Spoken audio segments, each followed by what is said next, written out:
ताईंना काय काय जर म्हणले की नाही काऊबाई बसवणार आहे तर बकरच कापलं पाहिजे, आंबाबाई बसवणार तर बकरं रक्ताचं पिया पाहिजे असं म्हणलं होतं, बरं का नाही?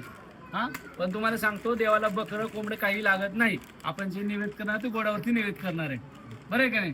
त्याला आपण काही कापणार आहे का? बकरं कोंबडं काही कापणार नाही. जो आपण गोडाचं निवेद करणार आहे तो गोडावरती. आनंदी आपल्या घरात कसं आईसाहेबांच्या येण्याने आनंद पाहिजे, जीवनात सगळं साफल्य समृद्धी सुख लाभलं पाहिजे, आनंदी आनंद आणली पाहिजे, सुख समृद्धी लाभली पाहिजे. हे आपण काय तो आनंदाने आणायचं. आता आपण एवढं आनंदी आणायचं, बकरं कापायचं, खायचं प्यायचं, तुला नाही भेटलं मला नाही भेटलं, हा बेवडे खावडे चकना बिकना पवन बिवण साईडला इकडं तिकडं राडा त्याच्यानंतर पिले की मग असा त्रास आपल्याला होतो कार्यक्रमामध्ये. त्यापेक्षा आपण काय करायचं, पशुहत्या करायची नाही, खाणाऱ्याने भरपूर खायचं घरी आणून, पण देवासमोर बकरं कोंबडं कापायचं नाही. आणि जे खायचं ते आपण कुठं खायचं?